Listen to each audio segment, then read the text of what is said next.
Hi, and welcome to Old Time Knowledge.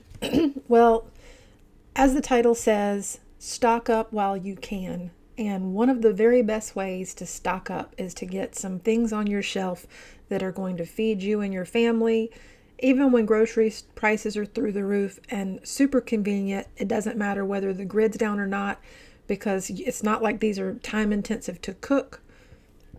This is going to be beef stew, or as my family calls it, stew beef.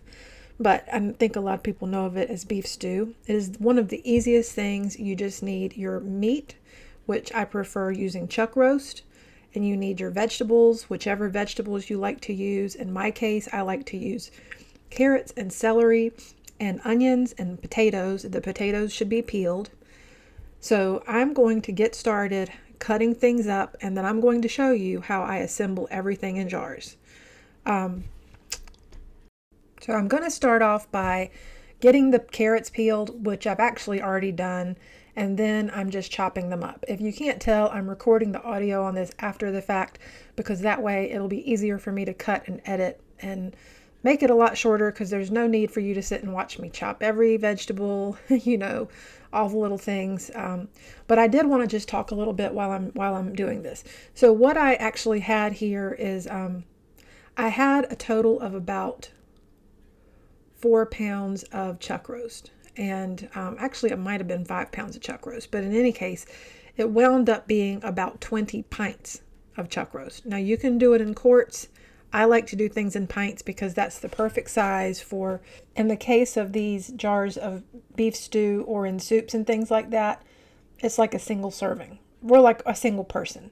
So whether it's soup, whether it's like the chicken and corn soup I've canned, or the south of the border chicken soup, or whatever the case may be, a pint is a perfect amount, sort of like opening a can of store-bought soup. It's just way, way better. So same thing with this stew beef. A pint jar is perfect for one person. When it comes to like the whole meats and things like that, where it's just meat, a pint is good for 2 people. So you would be able to use it in a recipe for 2 people because it would be the equivalent of about a pound of meat, whether it's chicken or pork or beef or whatever. But for the soups and for the stews, a pint is ideal for one person. So however many pints you have, it's going to be one meal for each pint. So moving on.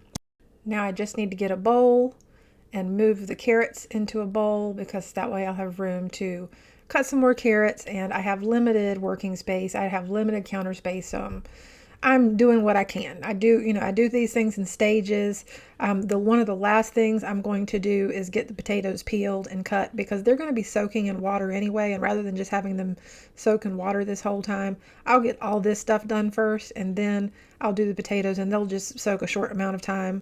But in any case, these carrots, my knife here could have been a little bit sharper, but that's okay. You make do with what you have. I needed to sharpen it. But I'll just go ahead and get all these carrots diced up.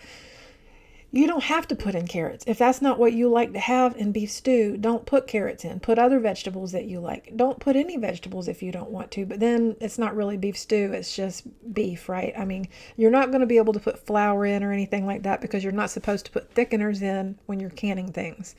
So I chose the vegetables that I chose because those are the ones that we love in stew beef, and really a lot of different things. So let me just speed things up as I'm getting all these vegetables diced up, and I'll come back in to talk when there's something more to explain.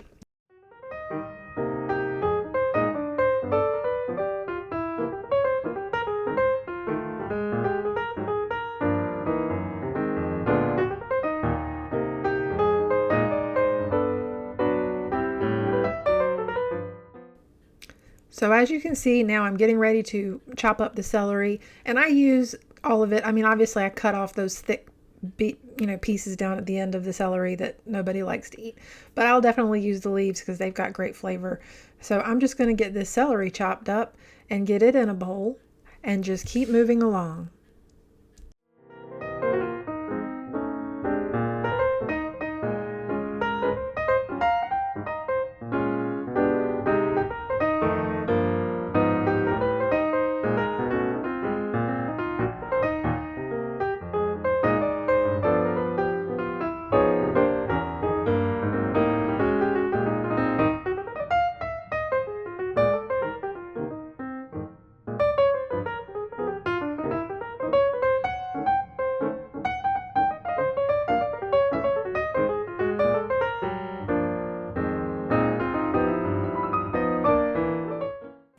Okay, so this is the part where I get the onions. I think there's at least 6 onions in here. You can use onions if you want, and you don't have to use onions if you want. I did 6 because I thought I would start with 6, and if I needed more, then I would just cut up more. But this seemed to be a good amount for the amount of jars I was doing. When you chop up onions, you can cut them up as coarse or as fine as you want, but I don't recommend doing them super duper fine because they'll basically just liquefy and you won't even barely see them in the stew once it's done if you do that. So you see that I'm chopping them up kind of fine. I don't want huge chunks of onion in these jars. This worked out perfect for me, but again, you have so much flexibility to do these things however you want, whatever works best for you and what your family's going to love. And I'm pretty sure this is the part where my eyes started to water, so I had to get a candle to help offset that thing that makes your eyes water when you're cutting onions.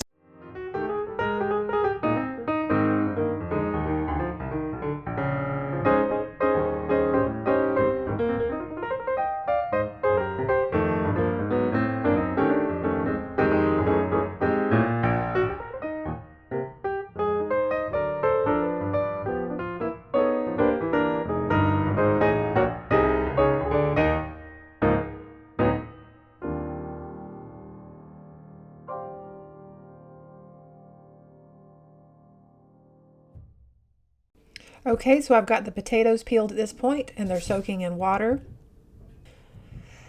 And you do this just because if you don't, they'll start turning brown. So this is one of the reasons why I wait until I've cut everything else up, so that way these won't be just sitting there soaking for a long, long, long time. But then after this, then I'll get the meat and I'll start cutting up the meat. And you can use different cuts of beef. I happen to be using, like I said, chuck roast because that's what we like the best. This one here is 3.44 pounds, and then I had another one after this. And so what I'm going to be doing is I'm just going to be cutting up this roast, and any parts that are like big, huge chunks of fat, I'm going to not include.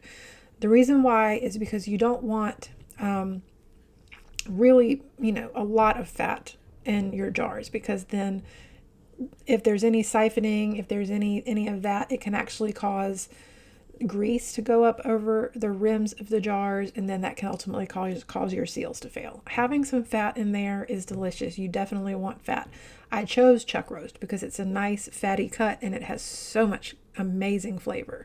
It's just so good. But again, when it comes time to actually have the pieces in there, I'm not going to have giant pieces of fat in my jars. So I'm just going to skip over the rest of this cutting up of the meat because you understand how this goes. You see that where there are big pieces of fat, I'm pushing them over to the side because I'm not going to include them. But then the beef I'm putting in the jars it's going to be a little bit more lean, but still flavorful, still full of fat. So let me just skip on past the rest of this part and move on to the part where we start canning things up. Okay, so I've got 20 jars here. I've got my, everything cut up except the potatoes. Again, I'll be doing that last. So I'm going to go ahead and just start filling the jars up with meat. I'm not filling them up all the way. I'm filling them up about halfway with meat. I'm not pressing it down right now. As I get the jars full of everything, I'll press things down and then I'll be adding in liquid and seasonings. But for now, I'm just adding in the ingredients to get the jars full. And I know you might think this is crazy. All this stuff is just not going to fit in these jars, And you can tell I do have the meat a little more than halfway, but there's so much air in there. And like I say, once I start pressing things down, believe me, it's going to be fine. So I'm just adding some onions to every jar. And I kind of just eyeball this. It's not like I have a set amount that I specifically put into each jar. I just put, what seems like it's going to be, so it can be all evenly portioned out. And if I get to the end and some jars don't have any and some jars have a lot, then I'll certainly move some around. It doesn't have to be precise because the canning safety aspect doesn't have anything to do in this case with exactly how much you use of this or that. You're going to be canning it for the time for meats regardless. And it's just standard beef. So it's, it'll be fine. Especially since it's going to have a broth in there. So As you see, I'm just filling the jars now with celery, and I'm including those leaves just like I mentioned that I was going to do. And once all the celery is distributed, then I'll add in the carrots, and then I'll cut up the potatoes and put those in the jars. And I'm just going to tell you, when I get to that part, you're going to be like, there's no way that all this stuff is going to fit in the jars. And the jars are going to seem so full, and are going to be like, oh, you're way, way above an inch headspace. But again, everything will get pressed down. I'll be adding in broth. I'll be debubbling. Everything is going to work out exactly the way it's supposed to. You'll be surprised, especially once the liquid gets added in, how things just sort of settle and fill the jars in a way that's perfect. So you see how I pressed everything down just now. So now is the part where I'm cutting up the potatoes, and I'll be adding them into each jar. And if I remember correctly, it ends up being like 1.5 potatoes in each jar or something like that. I don't remember exactly, but it doesn't matter. You'll get a feel for it, and you'll see how many, how much you need to fill your jars up. But you see how the layers are in there. I've got the meat, I've got the onions, the celery, the carrots, potatoes. There's no rhyme or reason to how I do this. The only thing is I do put the beef on the bottom just because I think it looks nice that way.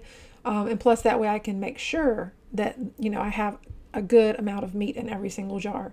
And then I'll fill the vegetables in as I'm able. So let me just keep getting these filled up. And then we'll get the liquid and the seasonings in there. And y'all, I can't tell you how good this is. This is so delicious. And this is such a quick, easy thing. I mean, think about how long it takes to make pot roast. I have a video about making, pot roast with root vegetables, which is delicious.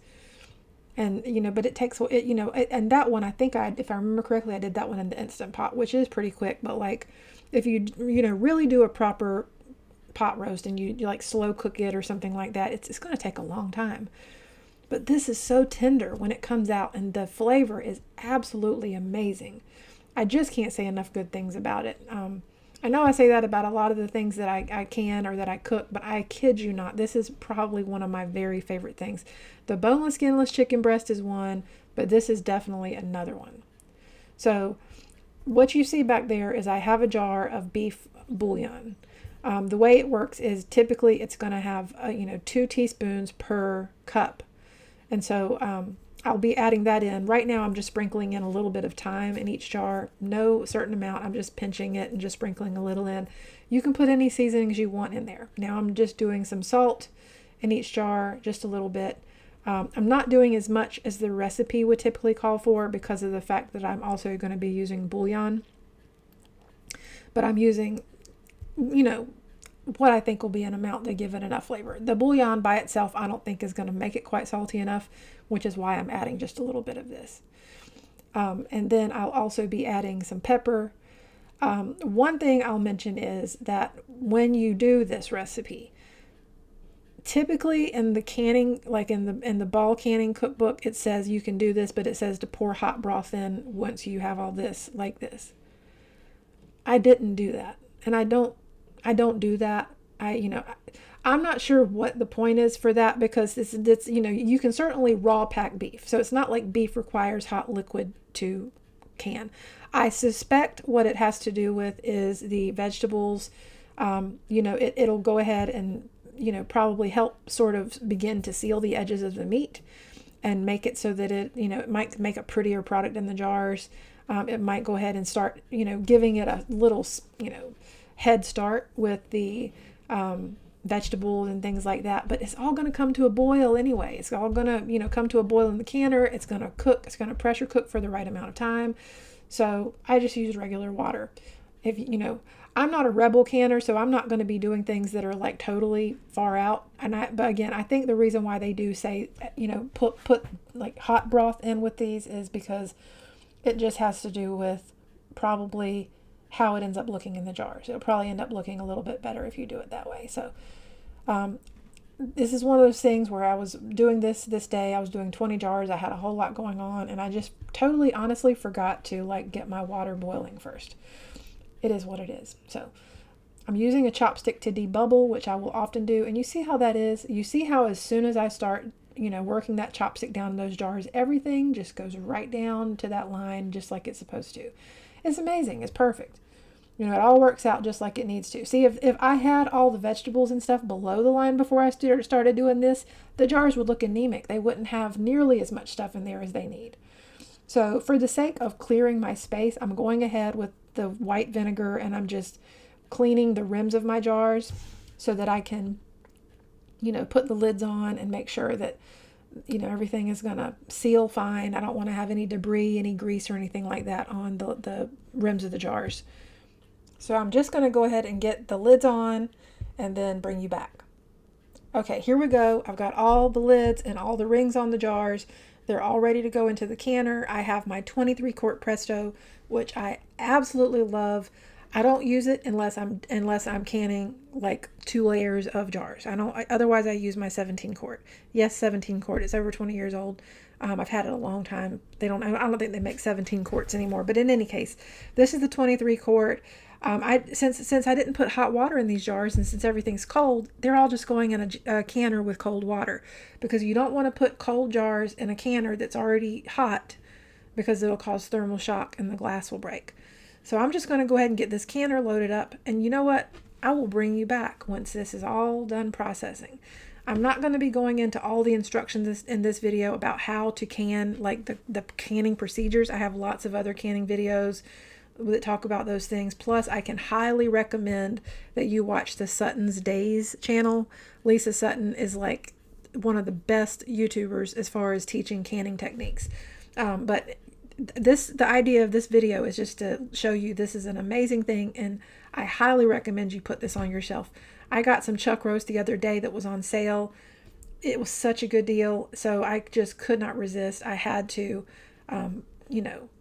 buy up some more so I can do more of these because this chuck roast is something that I bought after Christmas and got it on sale. So with inflation like it is, anytime you have a chance to get meats like this on sale, this is a fantastic thing to do. So like I said, I'll bring you back when this is done processing. Alrighty, friends, so here we go. I have taken them out of the canner. They processed for 75 minutes because they're pints. If they were quarts, they would have processed for 90 minutes. They're all bubbling away. This is so good. I really hope that you'll make this and, get some stored on your shelf. Stock up while you can. Stock up while you can. Prices are, you might find some sales, but prices are going to be going up, up, up. You cannot go wrong to have meals that are ready to eat on your shelf that you can heat up with minimal energy in case the power's out or whatever. It's not like you have to just let something cook for a long time, or anything like that. These are ready to go. They are amazing. I just can't say enough good things about it. In fact, I'm going to bring you in close so you can see how they look up close. They're just bubbling away. I will tell you that every single one of these jars did seal. The next day, once they were totally cooled down, I took the rims off, I washed them, and got them in my pantry. And in fact, here they are, friends. I actually ended up putting 10 aside for my dad, and then I had 1 the next day, and here are 9 on the shelf in my pantry. I will definitely be doing more very soon with that chuck roast that I got on sale the other night. But as I said, I hope that you'll make these, and I hope you'll let me know what you think in the comments below. What are you putting up? What are you preserving right now to make sure you're stocked up for inflation and possible food shortages? I'd love to know, so please leave it in the comments below. Give it a like, give it a subscribe. Thanks so much for watching, and I'll see you again soon. Bye-bye.